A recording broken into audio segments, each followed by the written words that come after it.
Good evening, you're watching 7 at 7, the only news bulletin where we curate the day's top 7 stories for our viewers. But right before I hit the headlines, as usual, I want to take you through where at least India stands numerically with its fight against COVID-19, because viewers, we are still bang in the midst of a COVID crisis. This is what it looks like in terms of sheer numbers. I want to give you the numbers right there.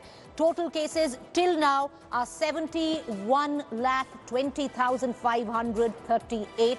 We've seen 61,49,535 recoveries till now. We've recorded 1,09,150 deaths. Let's break this down state-wise in terms of state numbers. Maharashtra continues to dominate with a total import of 15,28,226. Recoveries have been 12,66,240, 40,349 deaths. One-third of the national death toll has come from the state of Maharashtra. Let's take you now to the state of Andhra Pradesh.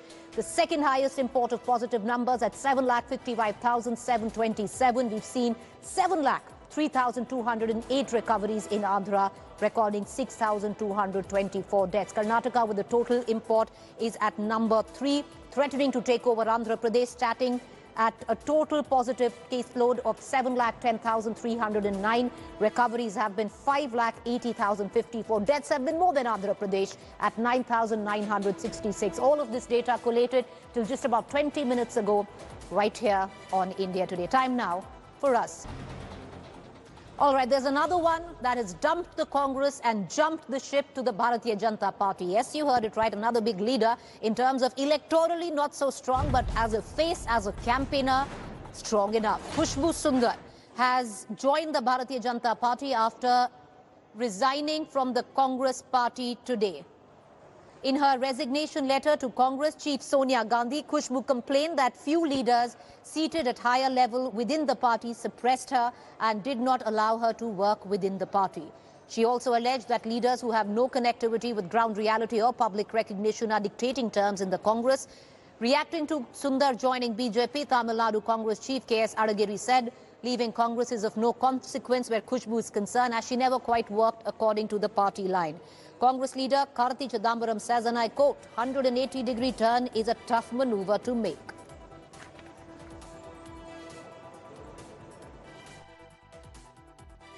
What are your reasons? That instant letter and you quickly joining the BJP, you have so far been critical of the BJP ideology, even critical of the Prime Minister Narendra Modi. Why did you choose to switch the side?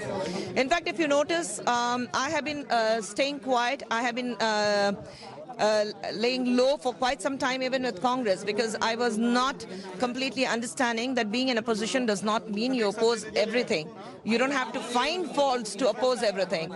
Yes, we were in a position, we need to oppose, but unwantedly, reasons which are not even valid, we were trying to oppose, and that is what my personal... Many said that you were upset that you were not being given a ticket in 2019. There's an upcoming assembly elections in Tamil Nadu. There could be a possible Rajya Sabha ticket. Is there something in the pipeline? No, definitely not. Whether I was in DMK or when I was in Congress, I've never spoken to the leadership saying that I need a party ticket. It was all media hype that they say that I will be fighting the election, and then when I don't stand, then they say, oh, I'm disappointed. And this is nothing new. I have heard this. I have seen this right from 2014 since I joined DMK. My issue is not about that I was denied a ticket, or I didn't even ask for a ticket. But yes, I am upset that when you are somebody who can do much better for your party, why are you not utilized? Your personal egos, your personal inferiority complexes with the people. Congress was not utilizing you, but how do you plan to come to purpose? Are you going to go for Bihar election? Are you going to go for Tamil Nadu election? Where do you plan to make yourself useful to the party in a way that they would have an increased voter base? I leave it. I think I've just joined the party here. I've just joined BJP. I leave it to the High Command and the senior leaders to decide as to what role I should be playing and where I should be sent and what I should do further. I leave it to them. All right, let's quickly shift focus to what happened in Hathras, where the Allahabad High Court took suo motu cognizance. The first hearing started today, but the High Court has basically given November 2nd. So the hearing has been pushed to November 2nd. During the hearing, Hathras DM told the court that the cremation was done in the mid of night as the administration feared a breakdown of law. The judge refused to buy the argument and asked why was additional force not called in if the administrator felt that there was going to be trouble. The victim's kin who deposed in the court also expressed grave dissatisfaction. The Allahabad High Court will now hear the case, like I said, on the 2nd of November.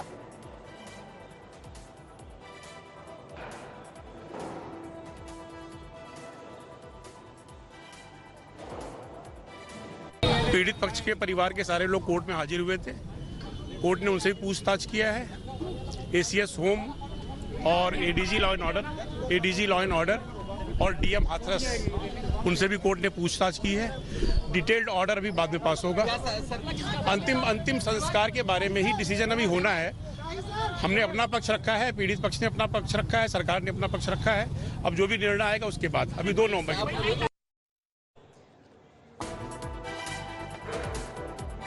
All right, let's listen in to Rahul Gandhi. मैं आपके माध्यम से कहना चाहता हूं, सरकार को कहना चाहता हूं, आप अपना काम करना शुरू कीजिए। अपराधियों को जेल में डालने का काम कीजिए। पीड़ितों को बचाने की और उनकी रक्षा करने का काम शुरू कीजिए। यह सिर्फ एक महिला की कहानी नहीं है, यह हिंदुस्तान में लाखों महिलाओं की कहानी है। लाखों महिलाएं सरकार की ओर देख रही हैं और सरकार अपना काम नहीं कर रही। हम सबको सरकार पर दबाव डालना है, समाज को बदलना है। While the embers of the Hathras had still not died down, there was a horrific incident in Karoli. Let's get you the very latest, where a priest was burned by 8 men. 6 of them are still absconding. Now, the CBCID has taken over at the behest of the state government. The case has been transferred to the crime branch. While the investigation was underway, Gehlot government alleged that the BJP is trying to give it a communal twist. Meanwhile, the BJP has accused Congress of soft peddling. The police have nabbed another accused of the one. Now there are 2 who have been apprehended, while 6 are still at large. The priest was set ablaze by 8 people in Rajasthan's Karoli. The government of Rajasthan till now has given 10 lakh compensation and 1 house to the next of kin and a government post to one of the next of kin.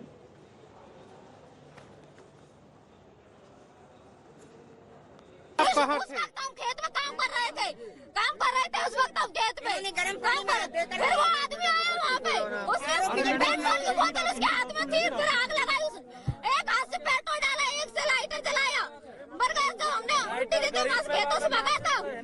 Since the Karoli incident where Vaishnav Pujari, the priest, was killed by mafia over the land issue, now the probe has been given to the CBCID of Rajasthan, and the team right next to me has reached here in the village to take a stock of the place where this incident unfolded, how brutally an innocent man was killed over the land dispute, as the government claims. This is the first images on India Today. The team of CBCID, comprising the senior officers from Jaipur and also a woman senior officer, they're taking the stock of the incident. Now they're taking the situation, how it would have been unfolded. This also includes collection of evidences. Government under pressure, while has announced the compensation. The first, it is now to the CBCID to probe this entire incident. There will be a statement recorded of the family members as well. Well, it was Monday blues for Mumbaikars today when the maximum city plunged into darkness in daylight. For 2 hours, there was absolutely no electricity due to failures of multiple power grids. Well, the light did come on to go off again.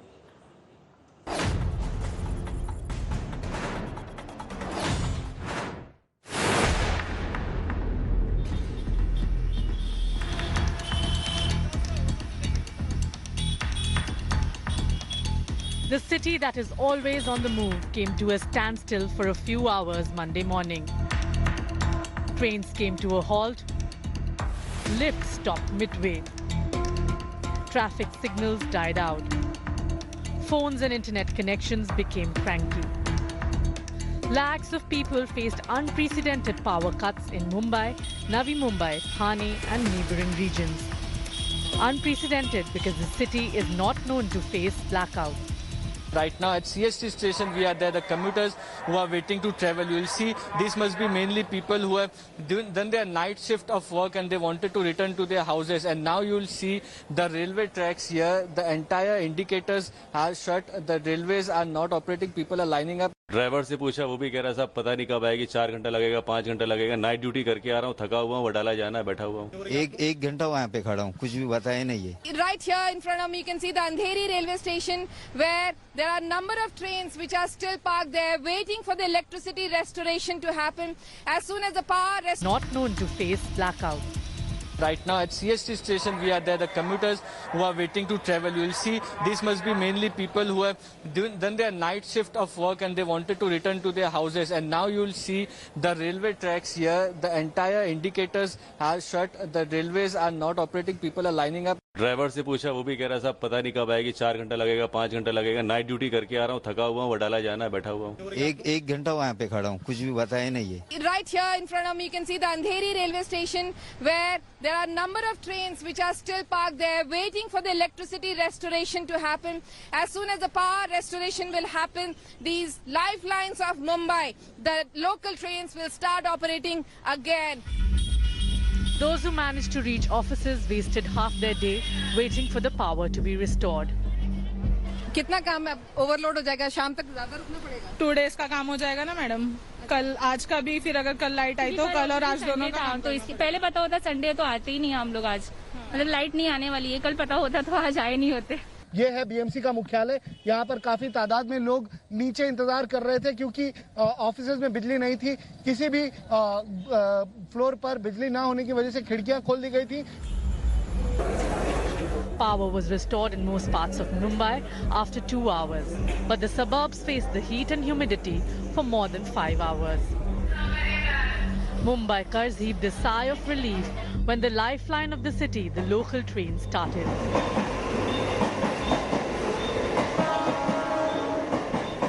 तो करीब 2.5 घंटे के लंबे इंतजार के बाद Nahor railway station पे खड़ी हुई लोकल ट्रेन फाइनली दौड़ रही है।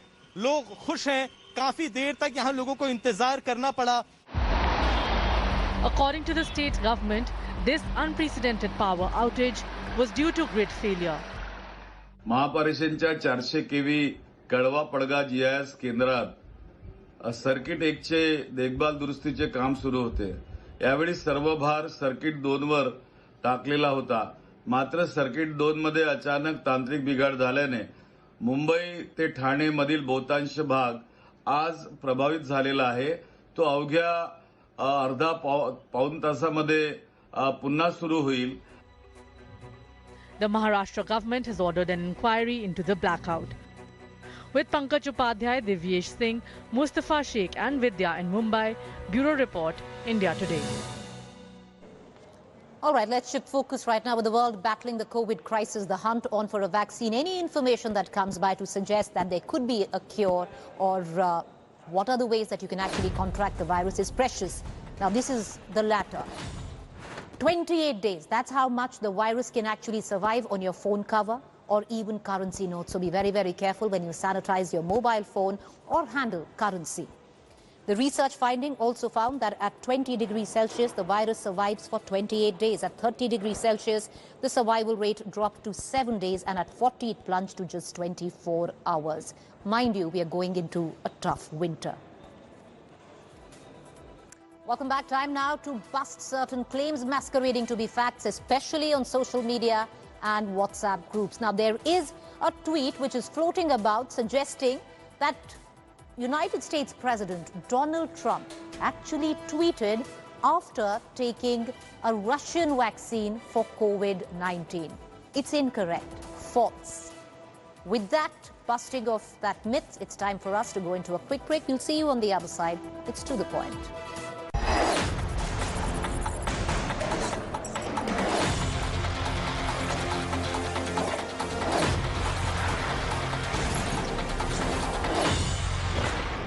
Hi everyone, Preeti Chaudhary here. Hope you like this video. For latest news and analysis, like and subscribe to the India Today YouTube channel. And don't forget to press the bell icon to stay updated. Thank you for watching.